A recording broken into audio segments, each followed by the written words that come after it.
बिस्मिल्लाहिर्रहमानिर्रहीम अस्सलाम वालेकुम जी। Tractor point YouTube channel and Facebook page के खुश आमदीद जी। दोस्तों रात का टाइम आ जी,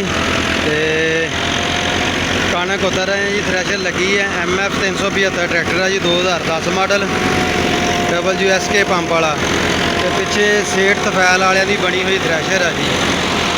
400 थ्रैशर है। मैं क्या दोस्तों नाल एक परफॉर्मेंस वीडियो शेयर कर देंगे हैं जी।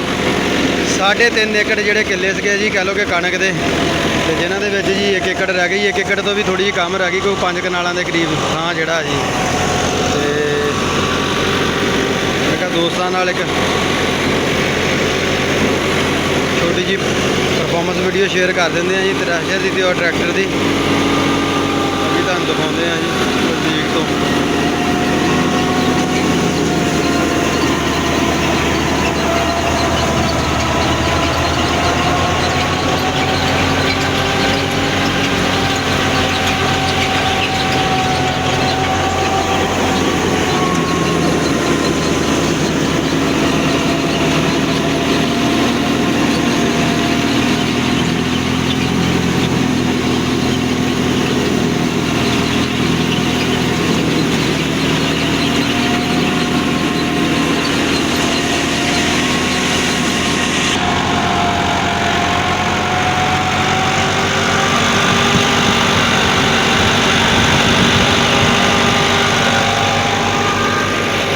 माशाअल्लाह जी, ट्रैक्टर का साउंड पूरा नज़ारे वाला वा।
काफ़ी दिनों तो बाद दोस्तों वीडियो लगा रहे हैं जी।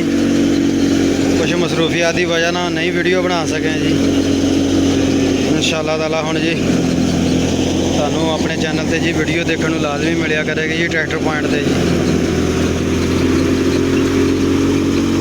बाकी दोस्तों आप थ्रैशर के मतलब थोड़ा दसना सगा। ये सेठ तफैल वाले जी 37397 इन्हों का रजिस्ट्रेशन नंबर आ। ये इन्हों की एक पॉपूलर साढ़े फैसलाबाद के जी थ्रैशर मनी जाती है जी, जी कि हर ट्रैक्टर से असी चला सकते हैं जी। भावें वो मैसी का कोई ट्रैक्टर आ, या कोई फोर्ड का, या कोई रूसी का, या कोई भावें फीएट आ जी, कोई ट्रैक्टर आ जी आसानी ना उत्ते चला सकते हैं। इन्हों के 2 मॉडल आ जी, एक प्लस मॉडल है, एक तो छोटा मॉडल है जी। तो बड़िया ज़बरदस्त थ्रैशर जी, इन्हों की कतराई बड़ी अच्छी है जी। कोई ट्रैक्टर का जोर शोर नहीं लगन दिंदियां जी।